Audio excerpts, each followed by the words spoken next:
This is the Reluctant Leader podcast, the podcast designed to help you if you've landed a leadership role through no fault of your own and now need to find out what you should be doing. I'm your host, Mark Terrell, and have been there and know what it feels like and made all the mistakes.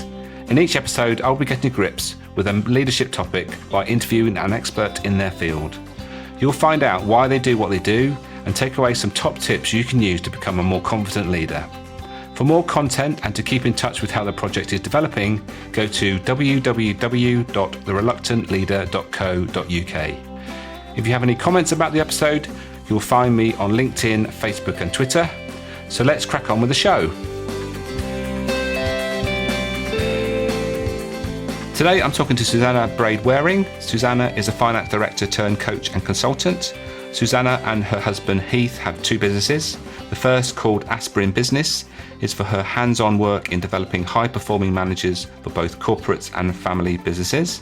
The second, called Motivated Performance, focuses on Train the Trainer for the profiling tool Motivational Maps. Susannah and Heath support over 100 practitioners of motivational maps in the UK, Australia and Hungary. I hope you enjoy this conversation we had about leadership versus management, and I will catch you all on the other side.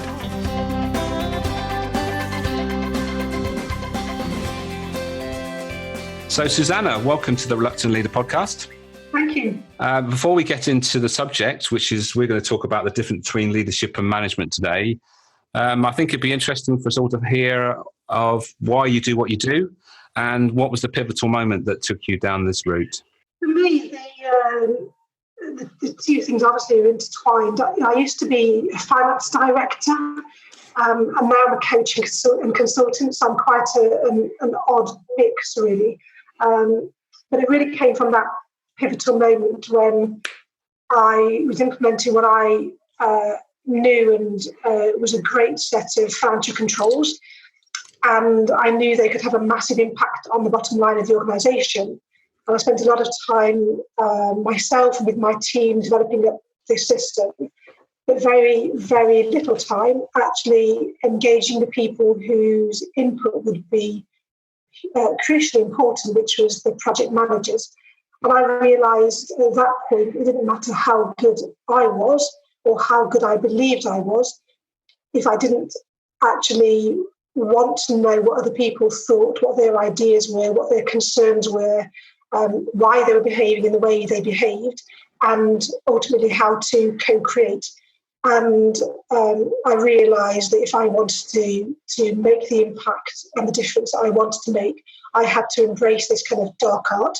As finance directors, that's quite a scary thing because we like spreadsheets. There's a reason why we like spreadsheets, so we can hide away from people. Yes. Numbers don't mind when you change them and delete them and add to them and multiply them, but people do. And I had to learn how to embrace that fully. Right. So that was my pivotal moment. And when we did a management buyout of that organisation, I knew that my passion was in building businesses with people, and therefore I decided that I'd leave that organisation and then set up my own business. I was either going to be going into teaching or setting up self-employed, and I decided to go this route. That was 10 years ago. Right. Yes. So when you say teaching, what sort of teaching do you think you might have got into if you did take that route? So I've been at school governor for 3 years and helped to turn the school around from special measures. It's now a good school. And I've been a volunteer as my children were growing up.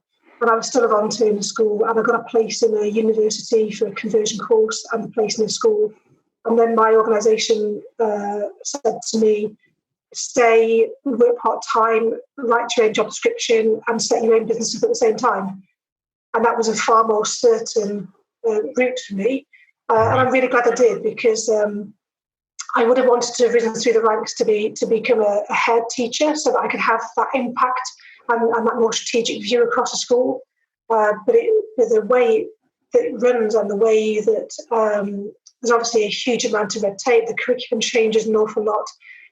It's an incredibly challenging profession, and I think it's incredibly difficult to make the kind of difference that you want. So I admire teachers hugely, and I have no regrets about the choice I've made. Yes, I'm absolutely with you there. Having come across several people that I've coached and just been friends, that environment is challenging to say the very least. And yes, you've got to take your hat off to them. Absolutely. Those 8-week holidays are not what they appear to be. No, exactly right. Yeah, no, there was us thinking that, it's a cushy number, all that holiday, but no, I think the reality is something quite different. Yes. Okay, then. So we are going to talk about the difference between leadership and management.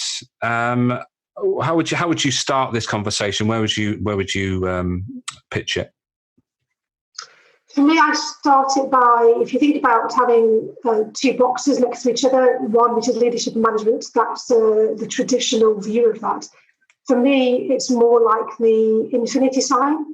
So if you get that sort of number 8 and flip it on its side, but actually it's more like a continuum. And people, regardless of their job titles, people need to move up and down this continuum. Sometimes they're working more on the detail, which is traditionally more the management side, and sometimes they're working more on the strategy and the change, which is more the leadership side. And so for me, there's a continuum between leading and managing. And then just to throw a curveball in, there's also another leaf, as it were, which comes out the top or the bottom of that, whichever you prefer, which actually is around self-managing teams, which is also known as teaming. Right. Okay. Teaming. We can talk about that. It's not something I've come across up until now, so that'd be interesting to talk about. Okay. So I always have a quick Google around when we talk about a topic before we have a conversation. And it's interesting what you find out. There's a website I've found where they've listed the different attributes this manager and a leader has or should have. And the typical things that I'm looking at is things like long-term and short-term views, being leaders having a long-term view, managers having a short-term view, managers leading with the head, leaders leading with the heart, and managers telling and leaders selling, which is an interesting one, actually. Have you got any others to add to that sort of list? Yeah, I completely agree with all of those things. Leaders work on the business, managers work in the business, leaders are proactive. So for me, the leader is looking up and outwards away from the business at what challenges and opportunities are coming over the horizon, and therefore where to position their organisation. They're looking long term, and this is why they are more proactive. Managers need to focus inside the business. So if you picture in the manager, they can pretty much stand back to back, one looking outwards, one looking inwards, and that communication and interface between them is crucial. And so therefore managers have to be focusing on delivering today's performance. So it's very much more about tasks and KPIs, but of course it's also about delivering those tasks with your people. So you're doing it with them, not to them. I can definitely relate to the inward and outward looking, because I think a lot of business owners who might describe themselves as leaders are actually far more inwardly looking than outwardly looking, which would probably tell them or indicate that they're probably more managing than leading. And I think before we go on, it's important to mention there's no good or bad about either. We've got to do, I think what you're saying is that we need a combination of both, don't we? We need a bit of management style and a bit of leadership style. Absolutely. I think managers get a really bad rap. I think it's seen as a little bit of a dirty kind of word. People don't really give them the credit that they have. Whereas leadership is seen to be visionary and inspirational and charismatic and all of these things. And I think the reality on it, there was something I read, and it was only written last year. And I was really shocked. It said a manager can describe what their employees are i.e. their job titles, their compensation, the years of the job. A leader can describe who their employees are, what motivates them, their strengths, their interests and concerns. Managers use language to talk and tell, while leaders use language to listen and learn. Leaders use influence and managers use power. For me, that is so old. It's so old because we, in the Industrial Revolution, that's kind of how it was. The Industrial Revolution brought people together because we had all these machines, and the machines operated then on these 24-hour kind of systems, and people literally fitted themselves and their lives around it. And that's what formed all of our current kind of thinking and methodology and mindsets. And of course, that has completely changed, but our mindsets haven't caught up with that. So people used to accept that their managers would tell them what needed to do, and they didn't need to think for themselves. But that is completely different now. The role of the manager, I think, has completely changed, and I think of them as very much a squashed role, because they have the expectations of their leaders, their managers above them. They have the expectations of customers, which are changing and ever demanding to meet with, and they have the expectations of their employees, their team, which are ever changing and ever more demanding to deal with. So they're very squashed. They have to deal with all of this. And employees, they want clarification. They want clear expectations, and they want some real clarity around actually what does good look like and when. But they also want to be encouraged and listened to and valued and supported and empowered. And that's what managers do. Look, and what you described there is that managers can quite often, if they've got maybe a board of directors above them and also a shop floor below them, they can very, very quickly feel that they're trapped, almost like stuck between a rock and a hard place. But what we're talking about here is actually embracing that managers are needed, but knowing or talking about what they can also do to empower themselves to become more leadership focused, because we don't have to be in charge to be a leader, let's face it. Absolutely. And I think you have to delegate to, a lot more of the decision making lower down, because of these changing demands, there's more technology, there's more global markets, it's a more challenging environment, it's more challenging to be able to find quality talent nowadays. Managers have to be able to adapt on the fly, as it were, but they're having to think about how they're going to do this to implement change, and at the same time they're having to deliver on today's performance and meeting today's objectives, and that's enormously difficult. The result of that, of course, is that leaders then get sucked down into the detail, which then means that they're having to either step in and sort things out, literally in terms of the hands-on, or they're having to sort of put more kind of processes and rules and all sorts of other things in place. But it means that they're then not able to pay the same amount of attention to looking outside of the business, and are potentially missing these opportunities and challenges. Absolutely. And you have to feel sorry for those people that might feel that way. I guess in my own experience, I haven't really felt that way, because I've been involved with a family business. You always had some influence on how things were progressing, and hoping that your voice, having a voice, is important. And I guess that's the important thing, isn't it? Having a voice that goes both ways, so that you're being heard by your team, and also that you're actually being heard from above. So you are feeling that you're fitting in and influencing from both ways, which again that's the challenge, isn't it? Quite often. Yeah, it's enormously important, Mark. When you look at appraisals, for example, so the large organisations, I work with a mixture of corporates and owner-managed family businesses. The large corporates, a lot of them paused their appraisal systems about 2 years ago now, because they knew that they were not making the difference in terms of behaviour and performance that they wanted. And there was a period of almost not knowing what else to do. And the CIPD released some recommendations a year ago. And it was very much about two-way conversations, of which appraisals are part of that. And it's a genuine two-way conversation where you genuinely want to hear what the employee is thinking and feeling and what their ideas are.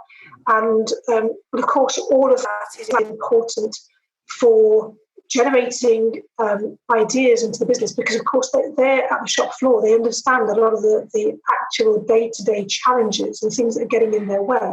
And if you don't hear them and act upon that, then that then turns and becomes a sense of frustration and disengagement. And well, why should I even care? Because they don't care about what I think anyway. So why should I bother caring in the first place? And of course, all of that is called employee voice, which is one of the 4 enablers of employee engagement. Yes, and we've talked about that before on the podcast, about the 4. What's the report? Remind me. What's the? So I think Steve James would have talked about the Engage for Success organisation, which was set up at the behest of the UK government to identify kind of best practice, and then almost backwards engineer it to see what are they doing, and then we can start to copy those same kind of tactics and strategies. Yes, and we're going back to what is a common discussion around having not only a business vision and a why, but actually within that business, it's having a why for each team as well, isn't it? It's knitting all those whys and together so that everyone has their individual responsibility, but actually are aware of the actual goals and vision of the overall business as well. Yeah, that's exactly right. And you and I both share a common tool in motivational maps, and we know that all the people mapped by Motivational Maps organisation, about 80% of those are motivated by the search motivator, which is that needing to have purpose in their lives to be able to make a difference. So it's really important that we help people to see how they are contributing and how their contribution makes a difference, not just today, but to their colleagues, to their customers, to the overall success of the organisation. And all of that, again, fits in with the strategic narrative, which is one of the enablers of employee engagement. And I think it's a really easy thing to do, because certainly as a finance director, I manage my team, and we had our own mission. And we could always go back to what is our mission, and that really helps with clarifying, are we on track here, or are we starting to get distracted? Are we actually delivering value? And I think that in the same way that you see large organisations struggle nowadays because they get unwieldy compared to new startups which are lean and agile, you have to be able to demonstrate your value as an organisation or as a team. And you must always be managing yourselves to go, are we delivering best value as a team, regardless of whether you're employed or not? Yeah, and that's so important, isn't it? And I was just going to just stop you there, because obviously you've done some work with some very large organisations, and do you think there's much difference between a large organisation and a family or a SME type business? What do you see as the differences? There's obviously differences which you sort of covered a little bit already. There are huge differences. I mean, I really struggled to identify why I work with corporates and small family businesses. And it's not about the size, it's not about the location, it's not about the industry, it's about shared values. And so for me, it's about they're ambitious because they want to achieve things that they want to improve, and they're big-hearted because they genuinely care about their customers and their employees. And so I'm fortunate that obviously the corporates and the organisations that I work with share these. So I have a I guess, a limited view in that kind of. I'm sure that's not by accident, though, Susanna. No, it's not by design, because you can't bring your best if you don't share values with your clients. Yes. And so large organisations, brilliant, because of course they have the scale and the impact, but everything is very slow because they have to be able to deliver it consistently across the organisation. They have a number of initiatives which conflict, and it's difficult to really be able to implement and embed things. And of course, they're also spread geographically over a very large area. Whereas the smaller family businesses are much more agile, much more kind of responsive. But of course, you also have a lot of that, which is also part of the big hearted, is they want to kind of look after people who've been there a long time. And I think that's enormously difficult, because sometimes the people who've got you to where you are not the right people to get you to where you need to go to, particularly with the increasing dependence on technology and speed and change. And you want to be able to do that ethically and morally right, so that it's you give them every opportunity, and you help them also decide, is this journey actually what you want to be part of? So it brings up lots of different aspects. Yeah, and I think from my experience, and I'm assuming yours is similar, is that when you've got someone that's in a management or leadership position, one of the biggest challenges they have is that they know they got to manage, and whether they want to manage or not is another thing. But they also realise that a lot of people want some freedom, so they've got this a little bit of a tricky situation as to how much do they manage and how much do they give freedom, and is that something you've come across? Of course, it's spirit is one of the top motivators of SME business owners. It's very often the reason why they got out of corporate, because they want that freedom to do things in their own way and to do what they want to do. And it's one of the most challenging motivators, but I also love it because spirits have got sort of real fire about them. They bring their own passion, and if you can align that passion, then actually they can be fantastic, because they want to. You don't have to get on their back. You don't have to chase them. What you do need to do is put the spade work in very early on to make sure that you've got real clarity and real shared understanding around what we're trying to achieve here. What's our purpose? What does good look like in all sorts of ways, and including how we talk to our clients, and then just keeping a regular conversation going on. But then they'll just crack on with things, and they'll also bring in almost some lateral thinking. So they'll bring in kind of new ideas. And as you know, I work with my husband. He's got spirit. So just explain for those that aren't familiar with motivational maps terminology. Just explain what a spirit is, just so that we don't lose anybody. My motivators, it fits alongside Maslow's hierarchy. The searcher that I referred to earlier, the spirit, are amongst the blue growth motivators. So they're all about moving forwards and innovation and bringing in change. So there is those forward-looking motivators. And again, there's no ones that are better or worse. It's just understanding the differences and how to tap into those. So, Heath and I will bring different things in, and Heath will quite often bring a curveball in. And I have to just take a breath and get my hands up, and this could be a fantastic opportunity. Of course, it is never what I would want, because it wasn't on my radar, but that's the definition of a curveball. And he's brought in some amazing opportunities. And you just have to let go of control. You have to trust. And this is a shared understanding. This is this regular communication. And you have to trust, and you have to empower. And you also have to be not be afraid to have those difficult and challenging conversations to say, is this important? Is this shared goal, more important than this argument over this minor thing here? And if it is, we have to find a way forward.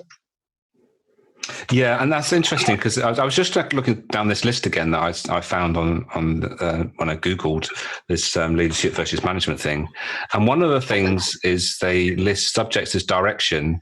Managers stick to the existing road, whereas leaders look for new roads, which is interesting. Exactly what we're talking about here, isn't it? And I'm there's no good. There's no good or bad about this, but if we set a direction or a vision, and we set along a path, a road, or whatever we're going to, I suppose, if your management, if you're more management than leadership, I suppose you think, well, we've set a direction, we've got to get there now.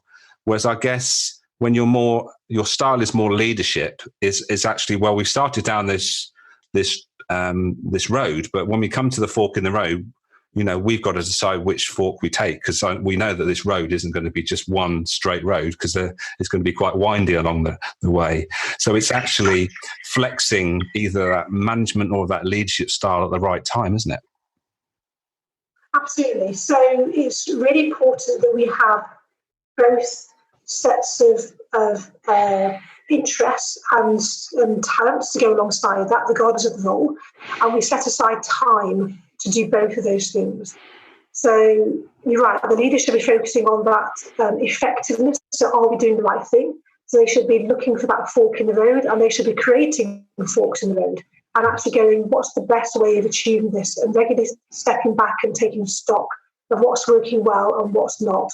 And also looking at competitors, looking at the clients, looking at changing needs and how we might address those.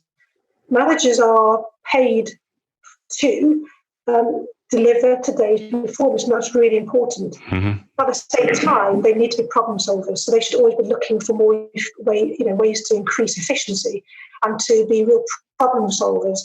So again, they need time to be able to step back from the day to day and go, hang on a second, is there a more efficient way that we can be doing this? And that's how they start to develop sort of the problem solving and innovation skills that will enable them to become leaders. Yeah, that's well put, and it all makes you think a bit differently, doesn't it? When like I say, I've never really looked into the difference, but I know there obviously is a difference. But when you start thinking about it, it's quite important to make sure that you're aware of both styles as such. Really, we're talking about a mixture of what most people have got to be. You have to be management and management in sometimes, in some instances, I should say, and more leadership in others. This is all good stuff. I'm just worried about the time, Susannah. I think it'd probably be a good time to now just to sum up what we've been talking about. And as you know, I always ask the interviewees to give us some top tips to take away. So what would your top tips be for anybody that's in a leadership position, but also being having to flex that management style as well? Absolutely. So for me, it's about very conscious that your business is all about kind of reluctant leaders. Mm. So for reluctant leaders and managers, I really encourage you to use processes and standards rather than relying on your personal charisma and energy to make things happen. When everyone knows what good looks like in the team, of what we do, why we do it, and how we do it, then everyone can share the responsibility of making that happen. And it's much easier to understand what's happening, because when you've got those processes and standards and they're not being followed, then you can identify, is it because they don't know what they should be doing? Is it because they don't want to do it? Or is there something else getting in the way? Yeah. So that's the first tip, is use processes and standards. Yeah. The second one is get interested in your team and pay them attention. So we know the number one driver of employee engagement is the engaging manager, somebody who genuinely understands them, cares for them, and enables and empowers them to bring their best performance. So all of that results in people wanting to do their best. It results in increased productivity.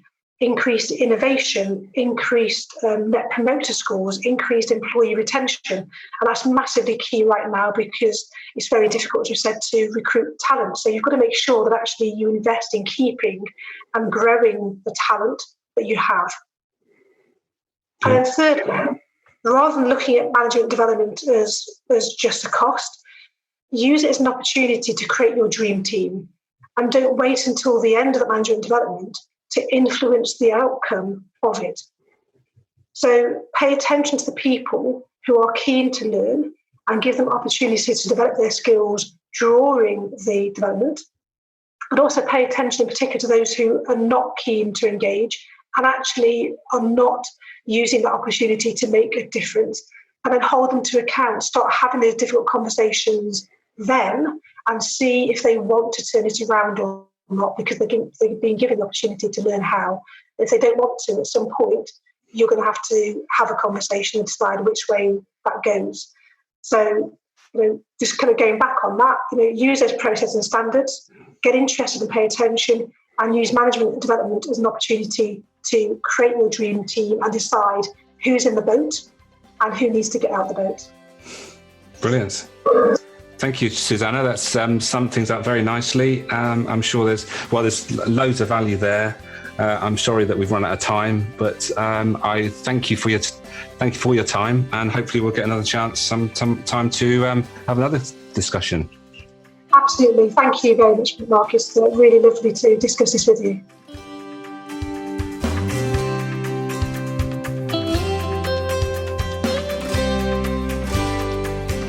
Thank you for listening to this episode. If you enjoyed it, please take a moment to leave a review. Don't forget to check out the Reluctant Leader project at www.thereluctantleader.co.uk. Make a note to start, stop or continue doing whatever struck a chord in this episode. And until next time, be the best you can be.